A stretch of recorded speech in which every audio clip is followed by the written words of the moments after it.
찬송가 349장 함께 찬송하시겠습니다.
거룩하신 하나님 아버지, 우리 하나님 앞에 예배하고 영광 돌리고자 이 시간에 마음을 함께하여 모였습니다.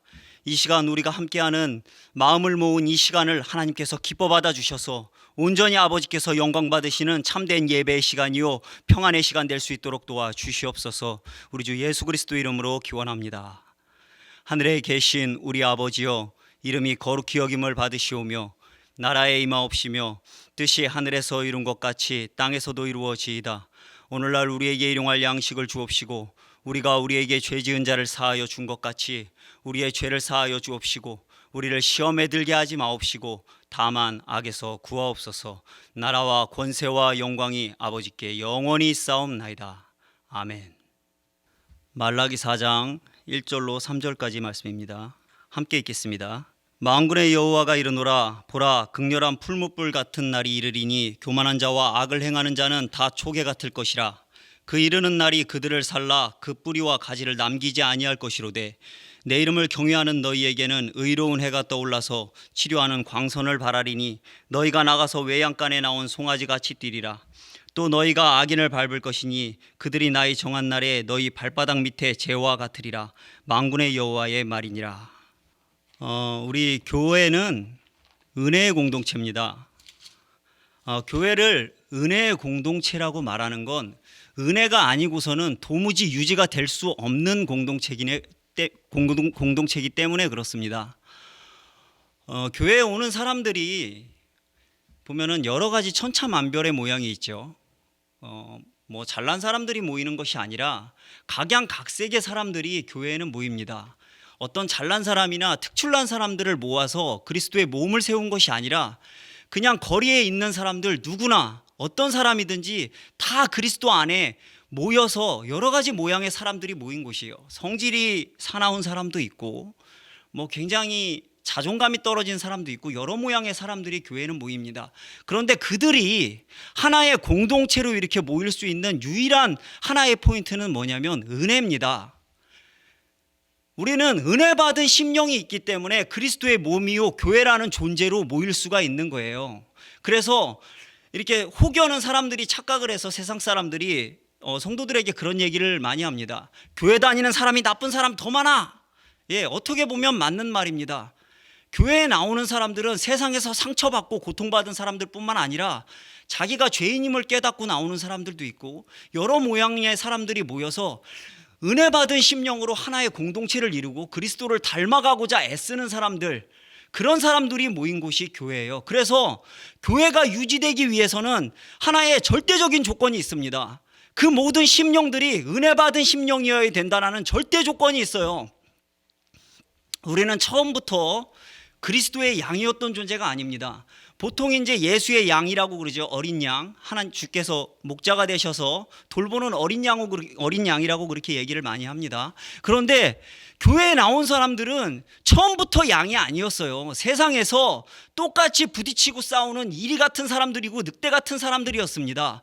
갈기 돋아 있고 이빨 돋아 있고 발톱 나와 있던 그런 사람들입니다. 싸우고 핥히고 상처받고 상처 입히고 그런 사람들이 교회에 모여서 그리스도 앞에 나와서 은혜 받았을 때 그 갈기가 빠지고 하얀 양털이 돋아난 것이고 그 이빨이 빠지고 양의 얼굴 같은 모습이 된 거죠. 발톱이 빠지고 이제는 풀을 먹고 주님이 먹여주시는 그 꼴을 먹고도 살 수 있는 그런 존재로 변화된 존재입니다. 그래서 성도들이 은혜 받지 못하는 순간부터는 그 성도들이 항상 양이 아닙니다. 우리 교회에서 싸움이 일어나고 분쟁이 일어나는 이유는 다른 게 없습니다. 내 자신이 하나님의 사랑받는 자, 은혜 받은 자라는 그 은혜 받은 심령이 손상되면 싸움이 일어납니다. 다툼이 일어납니다. 문제가 일어납니다. 다시 은혜 받지 못하는 심령으로 돌아갔을 때 세상에 있을 때와 똑같은 모습으로 돌아갑니다. 다시 회색 갈기 돋아나고 이빨 나오고 발톱 나와서 핥히고 싸우기 바쁘죠. 그래서 교회가 유지되기 위해서 내가 원래 착하지 않은 내가 그리스도의 사람으로 하나님의 자녀다운 모습으로 살아가기 위해서는 제일 중요한 것, 그 영혼의 은혜 받은 심령이 가장 중요한 겁니다. 그래서 이걸 좀 아는 분들이 그런 얘기들을 많이 하죠. 설교 때나 이런 때 되면 은혜 받으셔야 됩니다. 열심히 외치는 분들이 있습니다. 또 은혜를 받기 위해서 몇몇 교회들에서는 그런 일들을 한다고 해요. 뭐 70년대 80년대 경건한 모습으로 돌아가자, 그래서 헌금할 때 헌금 다리미로 다려서 내자, 뭐 이런 운동을 한다고 합니다. 그런데 그 이전에 했었던 그 모양을 회복한다고 해서 과연 내 은혜가 회복될까요? 은혜 받아야 되는 건 모두가 다 합니다. 예수 앞에 나와서 은혜 받아본 사람은 내가 은혜 받아야 사는 존재다. 내가 은혜 받을 때 지혜롭고 내가 은혜 받을 때 하나님의 생각으로 채워질 수 있다는 건 모두가 다 합니다. 그런데 중요한 건 은혜가 안 됩니다. 은혜 받아야 되는 걸 모르는 게 아니라 은혜가 안 받아져요. 여기에 문제가 있는 겁니다. 그래서 오늘 여러분에게 이 말씀을 드리고 싶습니다.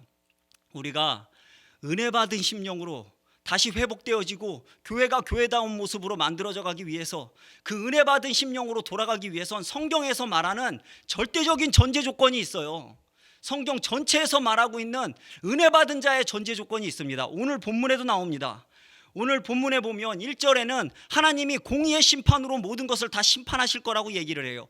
그런데 2절에 어떤 몇몇 사람들을 제외해서 말을 합니다. 2절을 보시면 내 이름을 경외하는 너희에게는 의로운 해가 떠올라서 치료의 광선을 발하리니, 이렇게 말하고 있어요. 어떤 자들? 하나님을 경외하는 자들. 오늘 설교 제목입니다. 경외함 없이는 은혜도 없습니다. 은혜 받기를 사모하시면 하나님을 경외하는 마음을 회복해야 됩니다. 성경 전체를 둘러보면 은혜 받은 자들 모두는 하나님을 아주 경외하는 사람들이었어요. 아브라함이 이삭을 하나님에게 드렸습니다. 그때 하나님께서 그를 멈추시고 그에게 인정하는 말씀을 하십니다. 네가 네 독자도 나에게 아끼지 않는 것을 보니까 네가 참으로 하나님을 경외하는 것을 내가 이제 알겠다. 모세, 보이지 않는 하나님이 마치 보이는 것처럼 그 앞에서 하나님을 경외하며 평생을 살아간 사람입니다. 그러니까 사람을 죽일 정도로 성질이 사나웠던 사람이 그 온유함이 지면에 승한 자라고 했습니다. 다윗 시편을 읽어보세요. 그 시편 전체에 흐르는 하나님을 향한 경외함. 사울을 왜 죽이지 않았습니까? 하나님이 왕으로 세운 자이기 때문에 죽이지 않는 겁니다. 그는 자기 삶을 전체를 하나님을 경외하는 것을 드러내고 나타낸 자예요. 시편에도 읽어보면 온통 그 하나님에 대한 경외함, 그 거대한 존재에 대한 경외함이 가득 차 있습니다. 그리고 세상의 모든 부귀와 지혜를 누렸다는 솔로몬, 잠언을 읽어보세요. 지식의 근본 하나님을 경외함이라고 말합니다. 지혜의 근본 하나님을 경외하는 거라고 말합니다. 전도서에 뭐라고 말합니까? 하나님을 경외하는 것이 사람의 본분이라고 말하고 있습니다. 또 우리 시가서 인생의 모든 고난은 다 겪어본 욥이라는 사람이 있습니다. 하나님이 욥을 소개할 때 뭐라고 얘기하십니까? 저는 하나님을 저렇게 경외하는 자가 없다, 이렇게 설명하고 계세요. 그 마지막에 또 얘기합니다. 욥이 하나님의 거대하심을 보고 그 앞에 듣고 보고 이제 제 앞에 엎드려 회개하면서 하는 말은 정말 그 하나님의 경외함을 발견한 자죠. 구약 성경뿐이 아닙니다.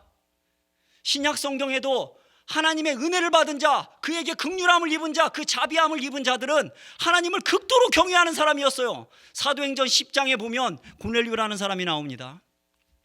근데 그 고넬료에 대한 성경의 소개가 그래요. 그는 하나님을 경외하는 사람이라고 그래요. 그리고 베드로가 와서 고넬료에게 복음을 전하고 성령이 임하는 걸 보고 하는 말이 있습니다. 아, 하나님은 혈통도 아니고 직분도 아니고 어떤 형태의 어떤 모양, 그런 것을 보는 것이 아니라 참으로 하나님을 경외하는 자를 받으시는구나. 하나님은 참으로 경외하는 자를 받으시고 그에게 은혜를 베푸시는구나. 이것을 증거하고 있습니다. 성경은 분명히 말합니다. 전체를 관통해서 말합니다. 너희 은혜 받기를 원하느냐? 그럼 하나님을 경외해라. 우리가 지금 회복해야 되는 건 다른 것이 아닙니다. 여러분, 은혜 받기 사모하시죠? 저도 은혜 받고 싶습니다. 은혜 받아서 그 어떤 상황에서도 담대하게 주의 이름을 말하면서 증거하면서 살아가고 싶습니다. 그런데 은혜가 부족하면 그걸 감당할 수 있는 능력이 없어요. 그런데 성경은 말합니다. 경외하는 자에게 은혜가 임한다. 그러면 경외함이라는 게 무슨 말일까요? 하나님을 경외하는 자에게 은혜를 준다. 성경에 약속하고 있습니다. 성경의 모든 약속은 하나님을 경외하는 자들에게 약속하신 말씀입니다. 그런데 경외함이라는 게 뭘까요? 그냥 말하면, 단순하게 말하면 두려움입니다. 그런데 성경을 가만히 읽으면서 쉽게 이해를 하려면 그런 내용입니다. 하나님의 크심을 알고 나의 작음을 아는 겁니다. 하나님의 크심을 보고 나의 작음을 보는 것, 나의 형편없고 낮은 모습을 발견하는 것, 그게 바로 경외함이에요. 성경은 하나님의 거대하심을 증거합니다. 창세기 1장부터 증거합니다. 태초에 하나님이 천지를 창조하시니라. 그는 천지를 창조하신 하나님입니다. 우리가 닿고 싶어도 닿을 수 없고 내가 만나고 싶다고 언제나 만날 수 있는 그런 분이 아니에요. 그런데 예수 그리스도로 말미암아 그를 경외함으로 그 앞에 나가면 은혜로 우리를 만나 주신다고 약속하고 계십니다. 경외함이라는 건 다른 게 아닙니다. 하나님의 거대하심을 발견하세요. 예배를 통해서, 찬양을 통해서, 침묵하고 하나님 앞에 서는 그 시간을 통해서 하나님을 경외하는 것을 발견하세요. 그 거대하심을 발견하세요. 하나님의 밝은 빛을 보면 나의 더러움이 저절로 보입니다. 하나님의 거대하심이 발견되면 나의 작음을 저절로 알게 됩니다. 그러면 그때 성경에 경외하는 자들에게 약속하신 은혜가 우리 모든 성도들, 내 심령 가운데, 우리 교회 가운데 임할 것을 믿으시는 여러분 되시길 바랍니다. 우리 이 시간에 잠깐 기도하겠습니다. 이 시간에 기도하실 때 하나님의 거대하심을 알게 해주세요. 내가 하나님을 경외하고 그 약속의 말씀들을 은혜로 받을 수 있도록 하나님의 거대하심을 알게 해주시고 나의 작음을 발견하게 하여 달라고 우리 이 시간에 한 목소리로 기도하겠습니다. 거룩하신 하나님 아버지, 나로 성경 속에서 기도하는 가운데, 찬양하는 가운데, 이 삶의 모든 순간 가운데 하나님의 거대함을 발견할 수 있는 그 은혜가 있게 하여 주시옵소서. 하나님의 크심을 알고 나의 작음을 알아서 겸손히 그 앞에 엎드릴 때 엎드린 자를 외면하지 아니하고 베푸시는 그 은혜를 받아서 살아갈 수 있는 우리가 될 수 있도록 아버지 하나님 역사하시고 도와주시옵소서. 교회가 회복되길 원합니다. 가정이 회복되길 원합니다.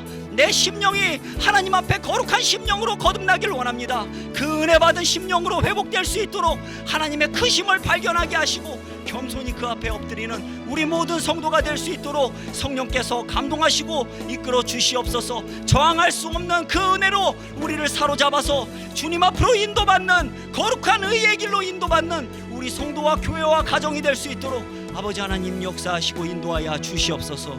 우리 계속해서 기도하시겠습니다.